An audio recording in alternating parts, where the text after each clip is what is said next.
ella, inquirir en ella, como dice el salmista. Y cuando vamos a la palabra nos redarguye, nos corrige, nos reprende, nos anima a seguir hacia adelante. Y nosotros, movidos por el amor hacia Dios, nos constituimos en obedientes a su palabra. Por eso es importante que entendamos la autoridad que tiene la palabra. ¿Por qué hay tantas religiones en el mundo y tantas creencias? Porque no se ciñe todo el mundo a la palabra. Si todos se ciñeran a la palabra y dejaran que la palabra sea su propio intérprete, entonces estuviéramos haciendo la voluntad de Dios. Así que nos alegra sobremanera el que tengamos el ánimo de compartir hoy la cuarta bendición. Les dije que son 8, ya van 3, esta es la cuarta. Y la primera bendición, la recuerdan ustedes, fue una bendición espiritual. Ya vimos unos conceptos generales muy significativos. Y esa bendición nos animó a comprender algunos conceptos que estamos puntualizando durante la semana. Entonces, en la segunda bendición se nos presentó los fundamentos de la bendición. Y vimos en el texto bíblico que no es un invento de hombre. Eso de dar diezmo y ofrenda, de los principios de que Dios es Señor de toda nuestra vida y de todo lo que tenemos, no es un invento humano.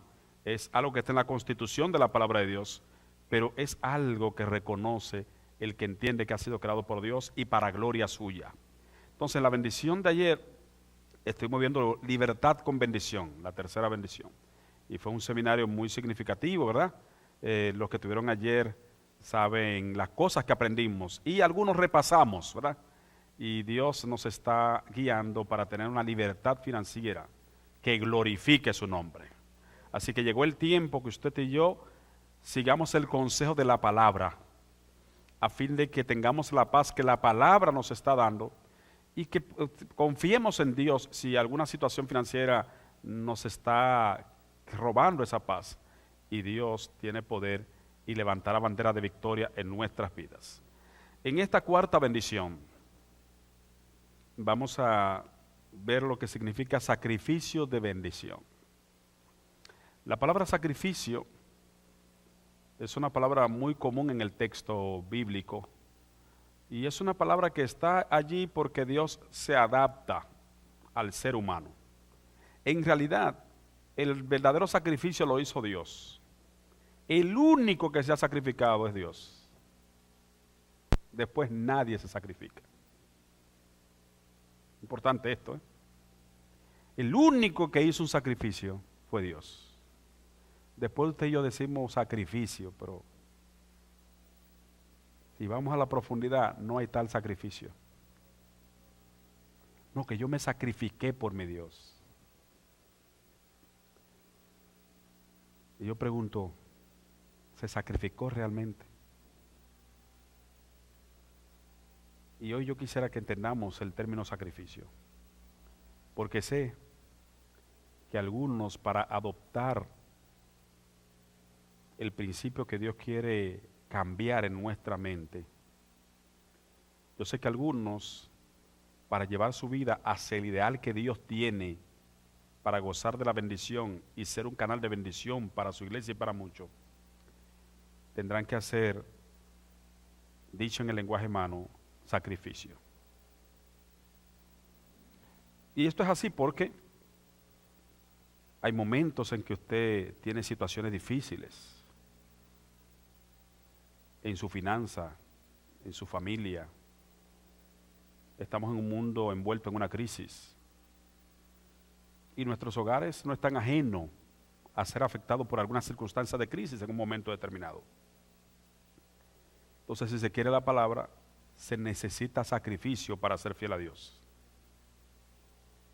Pero cuando usted analiza, no hay tal sacrificio, porque el hacer tu voluntad me ha agradado. Eso decimos nosotros, ¿sí o no? Y si nos agradamos en hacer su voluntad, el sacrificio, no está el sacrificio. El sacrificio cobra dolor en nuestra vida dependiendo de lo que Dios afecte. El sacrificio al principio duele porque toca las cosas que a nosotros nos gustan y queremos aferrarnos, y dejará de doler cuando entonces nos conformemos a la voluntad de Dios. No es nada que el sacrificio duela al principio. Lo que Dios espera es que no siempre duela, sino que el hacer sacrificio a Dios sea su gozo. Porque el sacrificio es dependiendo de la importancia que usted le da a lo que está haciendo. Siempre pongo la ilustración de cuando usted está en la edad de enamoramiento, cuando usted está enamorado. En mi país le dicen está asfixiado. Está asfixiado esa muchacha. Es una expresión muy dominicana. Entonces pongo esta ilustración, que todos pasamos por ella en alguna circunstancia parecida. Cuando usted ve que está lloviendo y que el clima no está como apropiado, ir a ciertos sitios a usted se le hace difícil y se constituye un sacrificio. Pero si eso es un sábado de noche, digamos, por decir un día, y usted quedó de encontrarse con esa muchacha que usted quiere y ama, y de repente el clima como que está medio desfavorable, si usted la quiere y la ama, el sacrificio sería quedarse usted y no ir a la cita. Porque ya dijo el poeta que el hombre enamorado a nada le tiene miedo. Es decir, entonces, ¿qué lo mueve a usted a salir con un clima desfavorable a encontrarse con su novia? El amor. Y entonces no se constituye en un sacrificio, porque el dolor calcinante dentro de usted, si usted se tiene que quedar y no encontrarla y no verse con ella. Eso nos lleva a una reflexión muy significativa. Cuando nuestros corazones contemplen a Dios en su esfera de bendición de lo que es para nosotros, cuando el Espíritu Santo logre colocar a Cristo en el nivel alto en que debe estar en nuestras vidas, cuando reflexionemos y meditemos que Dios debe ser primero el todo y en todo en nuestras vidas, cuando reconocemos lo que Dios ha hecho por nosotros y sigue haciendo y todavía quiere hacer por nosotros, le amaremos tanto que no consideraremos ningún sacrificio hacerlo. Los que convivieron con personas no cristianas en su casa mientras estaban en ese lindo primer amor de la iglesia, o aquellos que aún conviven con personas no cristianos en sus hogares, y ellos los observan que usted sale a la iglesia este día y sale el otro día y llega temprano y le llaman que hay que hacer una cosa y que hay que limpiar la iglesia, está usted. La gente dice, ¿y es que le pagan a ese? Porque la gente no entiende qué lo mueve a usted a hacer cosas para Dios. ¿Qué lo mueve a usted a hacer cosas para Dios? Es interesante que lo que debe movernos a sacrificarnos por Dios es el amor que Dios ya tiene por nosotros. Y entonces dice la palabra que le amamos porque Él nos amó primero. Y recuerde que usted nunca va a igualar a Dios en sacrificio. Así que cualquier cosa que usted haga que desde el punto de vista humano se constituya un sacrificio,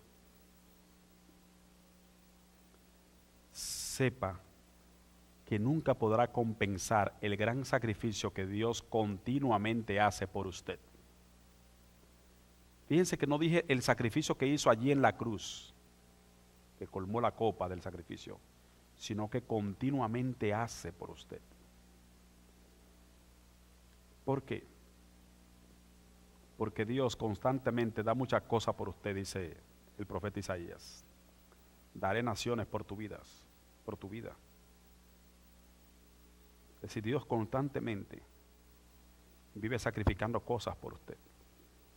De hecho, en el lugar santísimo, nuestro continuo sacrificio está intercediendo por nosotros y poniendo en alto el nombre de Dios y su opinión a favor de nosotros. Porque continuamente Satanás acusa a Dios de que Dios es sobornista y pide permiso para asediar nuestras vidas. Así que cuando llega un infortunio o un problema a su vida, sepa que son de las pocas cosas que Dios deja escapar para que usted tenga la oportunidad de probar que Dios tiene razón.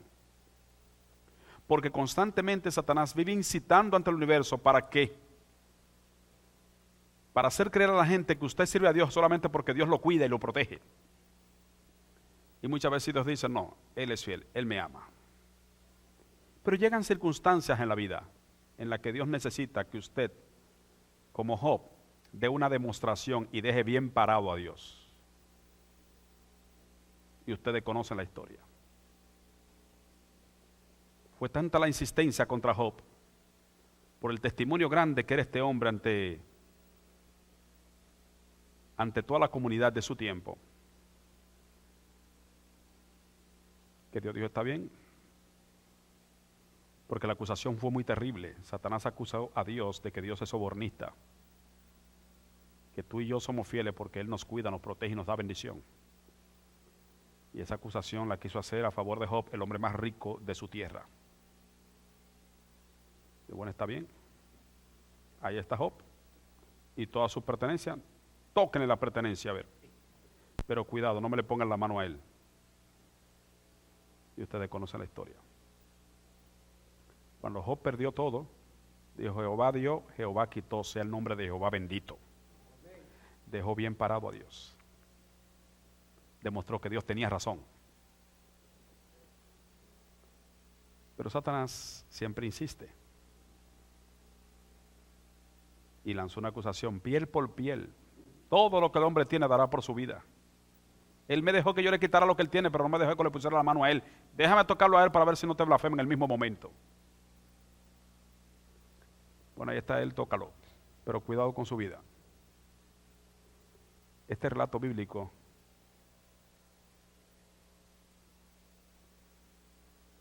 del libro de Job, escrito por Moisés en los tiempos del Génesis, está ahí en la Biblia para que usted vea que Dios dosifica la prueba. Primero dijo, tócale su bien, pero no me le ponga la mano a él. Tócalo a él, pero cuidado con su vida. Dios tiene el control. Fiel es Dios que no dejará que seamos tentados más de lo que podamos soportar. Y el secreto es que dará juntamente con la situación difícil que está pasando, te va a dar la salida. Y con alegría saldrás y en paz llegará y verás la gloria de Dios.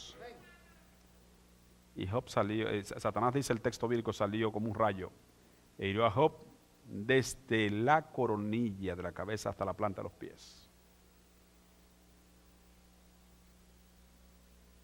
Y en vez de Job quejarse de Dios, lo que hacía era cantar himnos y glorificar el nombre de Dios. Job lo que hizo fue cantar himnos y alabar a Dios.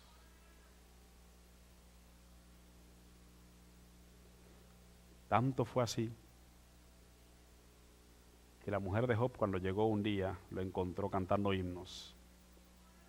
Y dije, todavía tú en esa circunstancia alaba a Dios, bendice a Dios y muérete.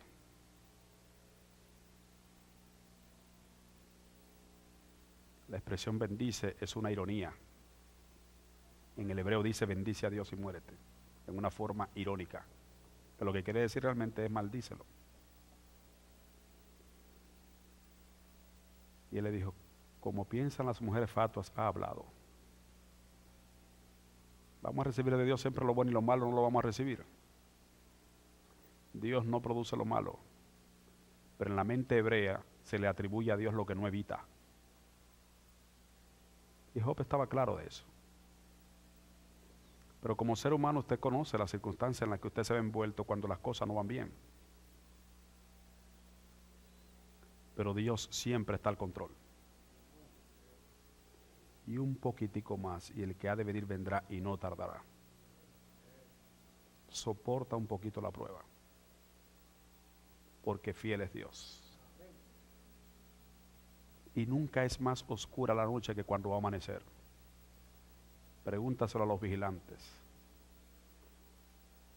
los que hacen vigilia de noche. no hay un momento más oscuro en la madrugada que momentos antes de amanecer. Eso lo puede decir cualquier gente que trabaja mirando las estrellas hasta que amanezca. El momento más oscuro es el instante antes en que comienza a salir el alba. Así que si estás pasando por alguna dificultad, como Job, permite que tú eres parte de un gran plan. Entiende que tú eres un espectáculo de la gracia de Dios, no solamente en tu comunidad, sino en el universo. Y tienes la oportunidad como Job de demostrar que Dios tiene razón. Y dejar bien parado a Dios sobre su concepto acerca de nosotros. Y cuando Dios dijo ya basta, dice el final del libro que Dios bendijo a Job de manera extraordinaria. Y le dejo de tarea que vea en el libro de Job, los que son contadores y el que no, es fácil verlo también. El capítulo 1 del libro de Job comienza con un estado de situación. Y el último capítulo de Job, 42, termina con un estado de situación. El estado de situación inicial, donde solamente hay activos, no hay pasivos. De manera que el capital es igual al activo allí porque no hay ningún pasivo que reste. Y el capítulo 42 da un estado de situación final que también solamente tiene activo, pero duplicado. Si alguno está pasando por las angustias de Habacuc, ¿recuerdan ustedes las angustias de Habacuc? Es un libro bien corto, creo que 3 o 4 capítulos, creo que 3 capítulos, léalo. Habacuc es un tipo de nosotros. Específicamente en la circunstancia en que estamos algunos, cuando vemos que las cosas no van bien, a pesar de que somos fieles. Y entonces vemos al impío que prospera. Y Habacuc lloraba y le reclamaba eso a Dios. Esa gente no te sirve, mira cómo le va. Y a ti yo que te sirvo, mira esto, mira esto, mira esto. Entonces usted tiene que hacer lo que hizo Habacuc, dijo él mismo. Pero yo entré al santuario y comenzó a ver los símbolos del santuario y a inquirir en la belleza del santuario. Y entonces se dio cuenta que hay una gran diferencia entre el que sirve a Dios y el que no le sirve. Así que él exclama una poesía linda al final diciendo, aunque la higuera, ¿qué cosa? No florezca, ni haya fruto en sus higos, con todo yo me gozaré en Jehová. Y ahí sigue una poesía lindísima de el profeta. Ha llegado el tiempo de que Dios sea realmente glorificado en nuestras vidas. Ha llegado el tiempo de que pongamos el nombre de Dios en alto, siendo fiel a Dios en todas las cosas. Y cuando oramos sacrificio de bendición, es que a veces se requiere, en términos humanos, sacrificio. Pero ¿qué nos va a mover a nosotros a hacer sacrificios para Dios? ¿Qué me va a mover a mí a dar una ofrenda como la que Dios se agrada? No una ofrenda donde no esté envuelto el amor, sino una ofrenda que esté llena de esa presencia de Dios. Habrá que hacer sacrificio para que nosotros como iglesia hagamos un pacto con Dios y demos una ofrenda como a Él le agrada, conforme lo que propongamos en el corazón y conforme Él nos haya prosperado. Que no nos duela, que no nos duela hasta el punto de retroceder el hecho de que parece que la ofrenda es muy grande. ¿Sabe cuándo la ofrenda no nos va a doler darla? No importa cuánto toque de esa bendición grande que nos dieron, cuando reconozcamos las grandes maravillas que Dios ha hecho en nuestras vidas. Todo el que está aquí ha sido objeto de la misericordia de Dios, ¿sí o no? Todos han sido objeto de la misericordia de Dios. Dios lo sanó a usted de una manera milagrosa posiblemente. Ha cuidado tus hijos, ha cuidado tu vida. Algo tienes tú que contar de lo que Dios ha hecho en tu vida. Te sacó de las tinieblas a su luz admirable. Te ha dado el gozo de ser precisamente del pueblo remanente. Ante tantos pueblos y tantas iglesias que usted pudo caer, usted tiene el privilegio de caer en la iglesia del pueblo remanente. La iglesia que está en la profecía bíblica. La iglesia que tiene un protagonismo especial en el tiempo del fin. La iglesia que aunque hoy es militante, pronto será triunfante. Esa es una gran bendición. Cuando yo reconozco la misericordia que Dios ha tenido conmigo, con mi familia, y este gran privilegio de servirle en su iglesia verdadera, yo digo, Señor, tú mereces todo en la vida. Cuando reconozcamos la misericordia de Dios y su amor, entonces la ofrenda no nos va a doler. Y si nos duele, lo vamos a soportar porque Dios se lo merece. Hay un texto que ustedes leyeron hace un instante. Quisiera ver si reseteamos la antena allí. Parece que hay una situación con la antena. Ahí está. Segundo de Samuel 24:24. Decimos segundo porque recuerden que los libros son segundos, las cartas son primera. Me explico. Primera de Pedro, segunda de Pedro, primera de Juan, porque son cartas. Pero en cuanto a los reyes, a Samuel y a las crónicas son primero, segundo, porque son libros. Así que el hermano leyó bien cuando dijo segundo de Samuel, capítulo 24, verso 24. Este texto ha sido objeto de muchas inspiraciones. Y el rey dijo a Arauna, no, sino por precio te lo compraré, porque no ofreceré a Jehová mi Dios sacrificios que no me cuesten nada. Muchos cánticos han oído ustedes eso, ¿sí o no? No se preocupen, que no lo voy a cantar. Pero dice más o menos así: si soy llamado a sacrificarlo todo al nombre de mi Dios, no ofreceré sacrificio a Él que no me cueste nada. Es linda canción, ¿verdad? Ustedes se recuerdan de la melodía, no se asusten. Dios y Padre, queremos ver qué tiene que decirnos con este incidente bíblico que mueva nuestros corazones hacia un sacrificio de bendición. Enséñanos, Señor, perdónanos y abre nuestros ojos para ver tu gracia abundando en nuestra vida, y que eso nos motive a darte a ti aún hasta el sacrificio, en el nombre de Jesús. Ese relato se desarrolla en uno de los errores de David. David cometió muchos errores. Sí, ese mismo personaje protagónico que tiene la Biblia, ese muchachito que venció a Goliat, ¿recuerdan ustedes? El famoso rey David fue un hombre que estaba hecho del mismo material que estamos hechos ustedes y yo, de debilidad. Pero de ese hombre fue que Dios dijo, ese es uno conforme a mi corazón. Y eso me anima. Porque cuando yo leo la vida de David y Dios se refiere así, entonces entiendo algo lindo. Que Dios lo que ve es la sinceridad de mi corazón y me ama tanto y reconoce esa sinceridad para llevarme a una obediencia plena hacia Él. Y eso fue lo que ocurrió con David. David cometió errores feos. Pero uno de los errores de David más difíciles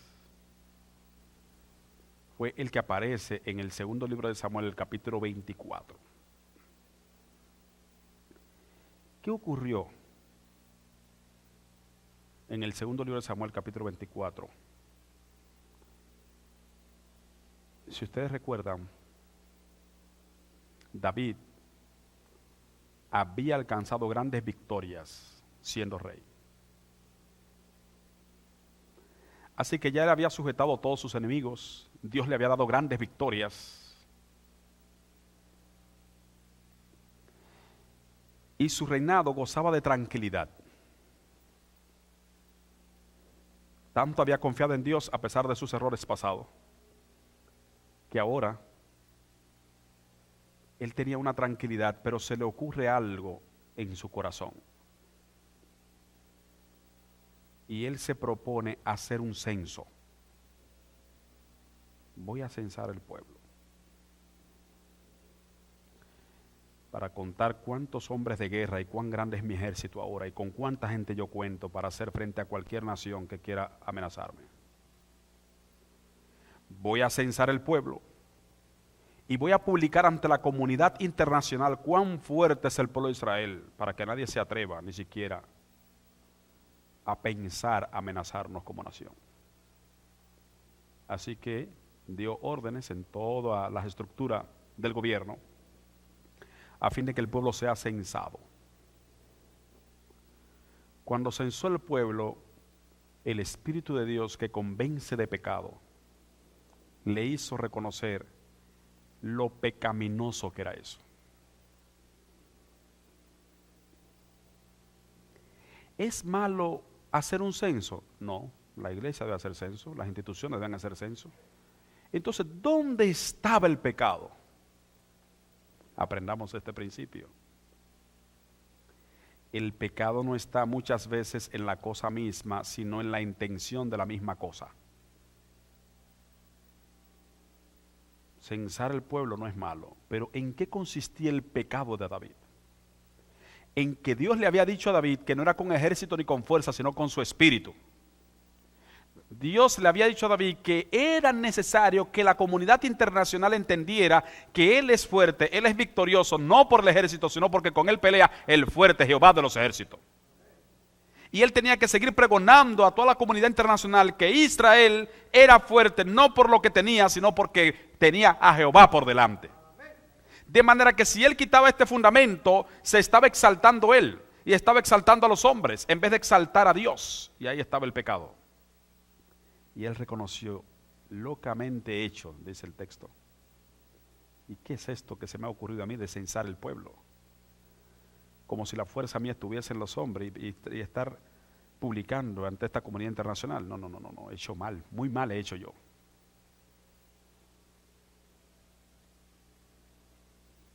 Y sintió tristeza por el pecado, que eso es arrepentimiento.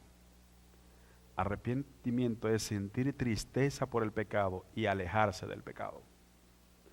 Cuando él sintió esa tristeza por el pecado, cuando el Espíritu Santo lo convenció de pecado, ya él estaba dispuesto, no importa las consecuencias del pecado, él estaba dispuesto a hacer la voluntad de Dios.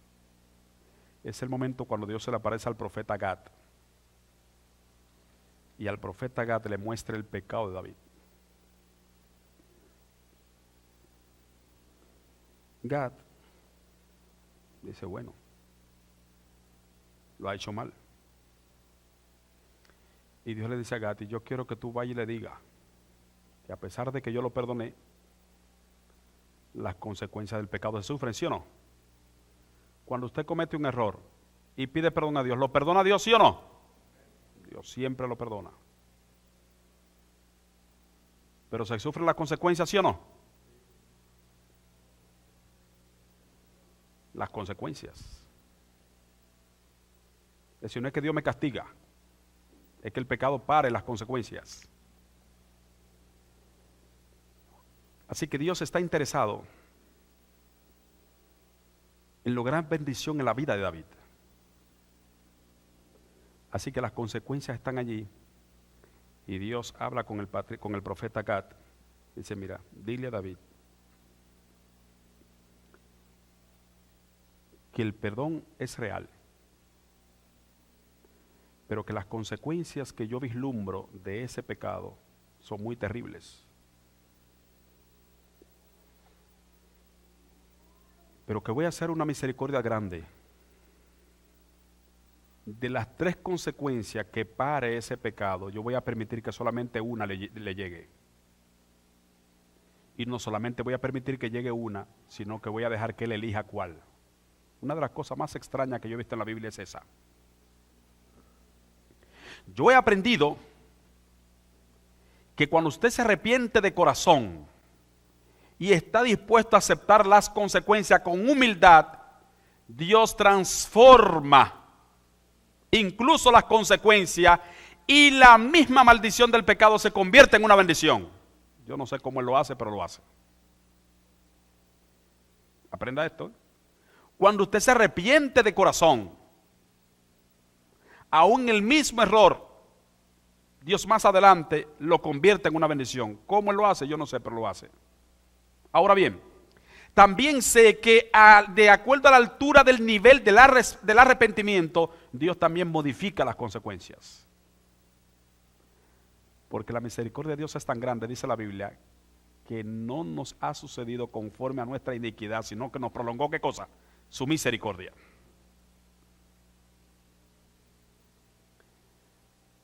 No así cuando usted no es humilde. Si usted falló y la iglesia lo disciplinó, sométase a la disciplina. Tenga cuidado con esta expresión. No, que me borren ellos. A mí lo que me importa es que en el libro del cielo que yo quiero estar. Cuidado. Esa expresión no es de nosotros. Porque ya Cristo dijo que lo que esta iglesia amarre aquí lo van a amarrar allá. Y lo que desamarren aquí se desamarrará allá.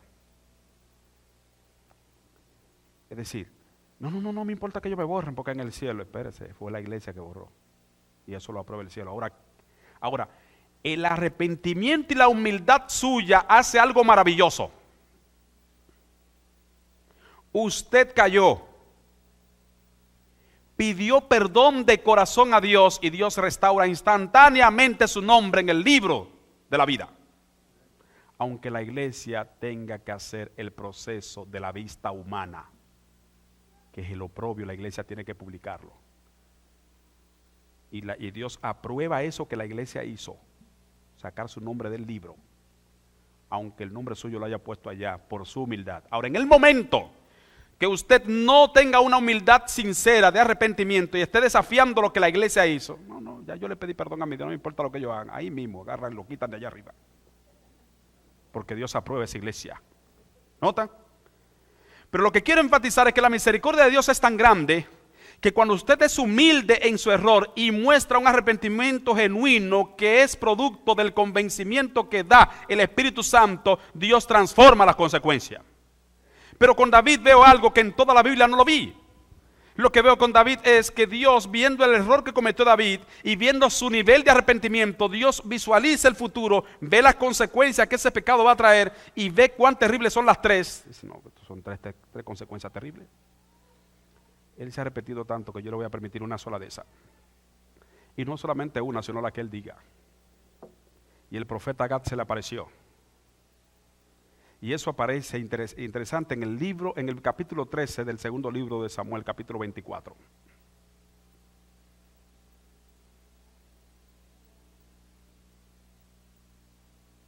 El profeta Gad se le aparece a David y le dice, David, Dios ha mostrado tres consecuencias que tu pecado va a traerte. Y Dios ha tenido tanta misericordia de ti que Él va a permitir que solamente te ocurra una de esas tres, y es la que tú permitas, la que tú elijas. Y David se queda mirando al profeta. Y en el versículo 13 el profeta le enumera la tres. Le dice, ¿quieres que te vengan 7 años de hambre en tu tierra? Número 2, que huya 3 meses delante de tus enemigos y que ellos te persigan. O número 3, que haya 3 días de peste en tu tierra. Respóndeme ahora, a ver qué le voy a decir al que me envió. Así termina el texto del versículo 13.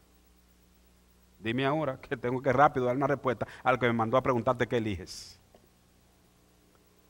¿Cuál de las 3 más difícil? ¿Quieres que te vengan 7 años de hambre en tu tierra? ¿Que huyas 3 meses delante de tus enemigos y que ellos te persigan? ¿O que 3 días haya peste en tu tierra? Dime ahora, responde rápido, a ver qué voy a responderle al que me ha enviado. Así termina el versículo 13.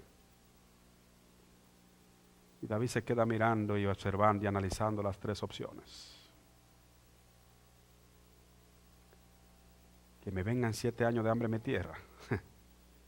Eso me huele a bloqueo económico. Eso significa que me van a sitiar la frontera, se me acabarán las provisiones. Y ahí hay mano humana en eso. No quiero los hombres en este asunto. Que huya 3 meses delante de tus enemigos y que ellos me persigan. Mis enemigos huyéndome, los hombres no perdonan. No puedo caer en la mano de los hombres. ¿Saben ustedes que los hombres no perdonan, verdad? Dios perdona, pero los hombres no. Dios dice que nuestros pecados lo echará a lo profundo de la mar. Y hay hermanos que se convierten en buzo y lo sacan. Aunque sea 10 años después en una junta de nombramiento se lo sacan. Porque el ser humano no perdona. No perdona. Y David analiza, 3 días haya peste en tu tierra. Espérate, si es peste es enfermedad. Y si es enfermedad, el único que tiene control de eso es Jehová. Aquí es que voy. Y le responde en el versículo 14. Entonces David dijo a Gad, en grande angustia estoy, es verdad. Mas caigamos ahora en mano de Jehová, porque sus misericordias son muchas, mas no caiga yo en mano de los hombres. Qué interesante. Lo que me encanta es que él dice, sus misericordias son muchas. David conocía a Dios, su grande misericordia, su amor. Y yo pregunto, ¿a cuánto lo que está aquí Dios le ha aplicado su misericordia? ¿Ha sido Dios misericordioso conmigo? ¿Ha sido misericordioso contigo? Glorifiquemos a Dios en nuestras vidas. Si Dios ha hecho tanta cosa para mí, ¿qué es lo que yo puedo esconderle a ese Dios maravilloso que ha hecho? De manera que la fidelidad es una respuesta a lo que ya Dios ha hecho en nuestras vidas. Y así fue. Vino la crisis. Comenzó la mortandad. El ganado se moría, las fincas, increíble. Y David, viendo eso, lloraba amargamente. Y cuando era el segundo día, y estaba el tercer día en su buena, y no se completó el tercer día, porque él llorando dijo, ay Señor, yo fui el que pequé. Si es posible, ráeme a mí y a mi familia, pero que no muera tanta vida inocente. Todo el ganado moría, era una mortandad increíble. Y Dios oyó la voz de angustia de un hombre grandemente arrepentido. Y dice el texto sagrado, ya basta, que se detenga la mortandad. Ni siquiera los 3 días. Porque la misericordia de Dios es grandiosa. Grande es Dios, fiel es Dios. Su misericordia es tan grande que no nos ha pagado conforme a nuestro pecado, sino que nos prolongó su misericordia. Y yo glorifico a Dios por su misericordia. Y te invito a contemplar la misericordia de Dios. Y hay algo más maravilloso. Te invito a agradecer la misericordia de Dios. El agradecimiento a lo que Dios ha hecho por nosotros es lo que nos mueve a hacer cosas que de otra manera no hiciéramos. ¿Qué me mueve a ser fiel a Dios en mi pacto, en 10 mi ofrenda? Lo que Dios es en mi vida, lo que ha hecho y lo que sigue haciendo. Si no me mueve el contemplar lo que Él ha hecho en mi vida, entonces todo va a ser dependiendo de. Y yo no quiero que mi ofrenda sea dependiendo de, sino que dependa de la constancia de la misericordia de Dios en mi vida. Y eso va a ser funcional. Y Dios no le pidió una ofrenda a David, porque Dios sabe que eso es espontáneo y natural. ¿Qué hizo David? Cuando David vio la misericordia de Dios, se gozó tanto, se maravilló tanto que dijo, yo tengo que dar una ofrenda grande a mi Dios. Y yo quiero hacer una ofrenda porque lo que Dios ha hecho en mi vida es grande. Su misericordia es tan grande que quiero dar una ofrenda que le glorifique a Él, que se muestre ante todo el pueblo que Dios es un Dios maravilloso y de grande misericordia. Así que investigó dónde se detuvo la mortandad. Y le informaron que se detuvo en la era de Arauna, el Jebuseo. Y entonces visitó allá Arauna el Jebuseo. Arauna, cuando ve al rey, se emociona. Oh, el rey en mí era así. ¿Y qué se le ocurre al rey? Yo quiero seleccionar lo mejor de tu ganado. Y el mejor lugar para dar una ofrenda grande a un Dios grande. Yo quiero agradecer a un Dios que ha sido tan misericordioso conmigo, por eso yo quiero lo mejor. No quiero ningún ganado enfermo, quiero lo más sano, lo mejor, lo que se vea mejor. Y Arauna dijo, bueno, rey, te llegó donde tenía que llegar. Elija en el ganado. Y David se paseó por todo el ganado. y eligió lo mejor de los animales para hacer su ofrenda, su sacrificio. Y eligió un gran lugar, y cuando recogió lo que él quería, llamó a Arauna: Arauna, esto es lo que yo quiero. ¿Cuánto me cuesta esto? Y Arauna se queda mirando al rey. Sí, dime, ¿cuánto me cuesta? Y Arauna le dijo al rey una cosa que si se lo dicen a usted, usted se pone contento. Porque si la ofrenda que Dios le está llamando a dar el próximo sábado, por lo que usted tiene que hacer, por lo que Dios ha hecho esta semana y lo que ha hecho en el pasado, o lo que usted le debe a Dios o lo que sea, alguien viene y se lo regala, usted se pone contento, ¿sí o no? Pero David no se puso contento. El hombre le dijo a David: no, rey, mire, todo eso se lo dará a usted de gratis, usted no tiene que pagar nada aquí. Y David no le gustó eso. Y ahí entra en escena ese famoso capítulo 24, verso 24. La respuesta de David es extraordinaria y necesitamos aprenderla ahora. Ahí es cuando David dice: no, le dijo el rey Arauna, sino que por precio te lo compraré, porque no ofreceré a Jehová mi Dios sacrificio que no me cueste nada. Es un hombre tocado por la gracia de Dios. Un hombre tocado por el agradecimiento de lo que es la misericordia de Dios en su vida. Yo no puedo darle a Dios una ofrenda que no me cueste. Si tiene que dolerme, yo quiero que me duela. Pero yo quiero ser fiel a Dios, a un Dios misericordioso en mi vida. ¿Saben lo que David le estaba diciendo a Arauna? Mira, David, es que después de toda la misericordia de Dios en mi vida, yo no puedo ofrecer a Jehová mi Dios ningún sacrificio que no me cueste nada. Después de haber dado la victoria sobre el gigante Goliat, ¿te recuerdas? Yo no puedo venir a Jehová con una ofrenda que no me cueste nada. Después de haberme sacado de la casa de Isaí mi padre para ser rey de Israel, aún siendo el más pequeño, yo no puedo venir a Jehová ahora con una ofrenda que no me cueste nada. Después de haberme librado tantas veces de la mano del rey Saúl que me perseguía, ¿te recuerdas, Arauna? Yo no puedo venir a Jehová ahora con una ofrenda que no me cueste nada. Después de haber perdonado mis errores mientras huía de Saúl, no puedo ofrecerle a Jehová un sacrificio que no me cueste nada. Después de perdonar mi adulterio con Betsabé, ¿te recuerdas? No puedo venir a Jehová ahora con una ofrenda que no me cueste nada. Después de haber perdonado mi homicidio contra Urías el Eteo, ¿te recuerdas de eso? No puedo venir a Jehová ahora con una ofrenda que no me cueste nada. Después de haberme perdonado estos errores de censar el pueblo, no puedo venir a Jehová ahora con una ofrenda que no me cueste nada. En fin, después de presenciar en mi vida su gran misericordia, no ofreceré a Jehová mi Dios sacrificio que no me cueste nada. Creía que era mucho la ofrenda que había que dar. ¿Creías que es mucho lo que Dios te está pidiendo que te consagre más para servirle a Él?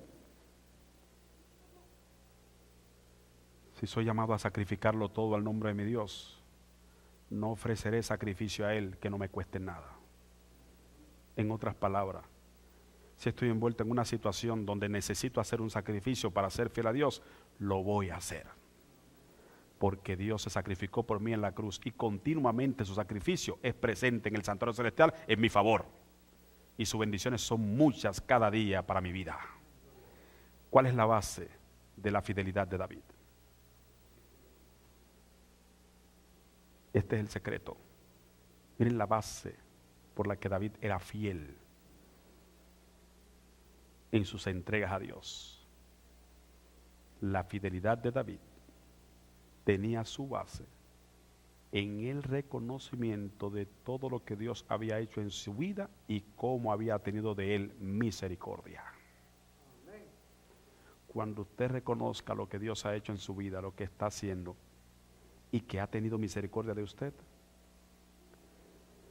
entonces su vida será una vida de continuo sacrificio de olor grato a Jehová. Y tenga pendiente estas tres cosas que quiero dejar en su mente.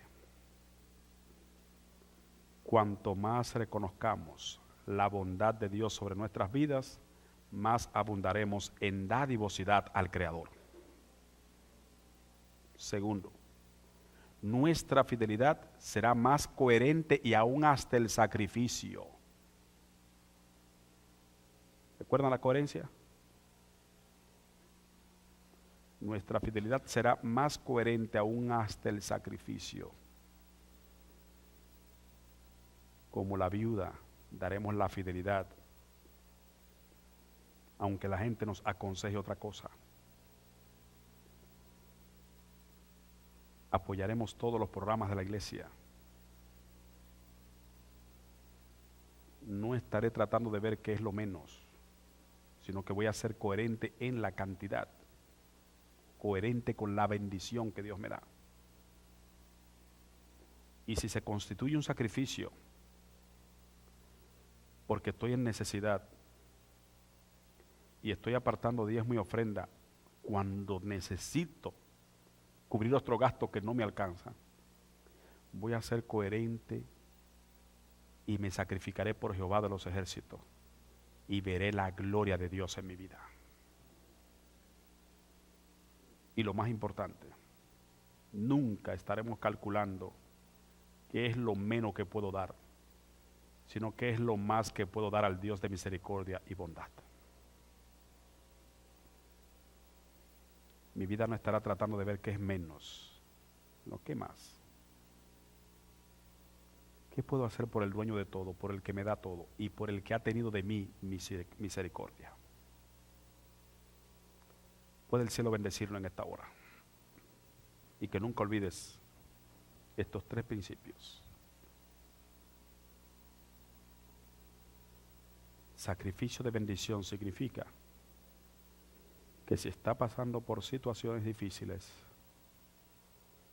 sacrifícate siendo fiel a Dios. Porque, ya lo dijimos, lo peor que puede ocurrirle a una persona que está en aprietos financieros es que además del problema financiero le agregue la terrible bendición de ser infiel. Eso es lo peor. Sacrificio de bendición. Esta iglesia está a la víspera de una gran bendición de Dios. Esta iglesia ha iniciado en sus últimos días a gustar de las bendiciones que Dios tiene para ella y las grandes cosas que han de ocurrir aquí. Todavía está por verse lo que Dios es capaz de hacer con una iglesia que se ponga completamente en sus manos. Y eso va a ocurrir en esta iglesia. Cuando nuestros corazones sean movidos, no por un programa, sino por un reconocimiento de la bondad de Dios en nuestras vidas. Cuando nuestros corazones sean movidos, no por una necesidad necesariamente, valga la redundancia, de la iglesia, sino por una necesidad del corazón conectarse con Dios. Porque, insisto, mayordomía no es una necesidad de fondos, es una necesidad de un corazón restaurado, transformado y salvado para la gracia de Dios. Un corazón egoísta cambiado en generoso a la imagen de su Creador. Eso nos dará una paz tan linda de manera personal. Nos dará una bendición tan grande en nuestra familia. Y veremos la obra de Dios prosperar, que es nuestro gran gozo. Porque el gozo de todo genuino cristiano es ver la causa de Dios avanzar y prosperar para la gloria de Dios. Dios tiene bendiciones. Y le amonesto encarecidamente y con toda solemnidad y autoridad del cielo a no quedarse fuera de esa bendición. Sigue el plan que Dios está trazando. Inclúyase en el plan que Dios ha enviado a esta iglesia. Dios vio con ojos de amor esta iglesia y quiere hacer grandes cosas en la iglesia y a través de esta iglesia. Pero la iglesia eres tú y tu familia. De manera que la bendición grande de la iglesia es la bendición individual tuya y de tu familia, que va a bendecir por redundancia, por resultado a la iglesia. ¿Cuántos quieren tener siempre esa bendición? Yo quiero que le digamos a Dios en nuestros corazones al postrarnos: Señor, ayúdame a contemplar tu misericordia y que nunca olvide que tus misericordias son para siempre. Y que como son para siempre tu misericordia, debo agradecerla siempre. ¿Le parece bien que nos postremos?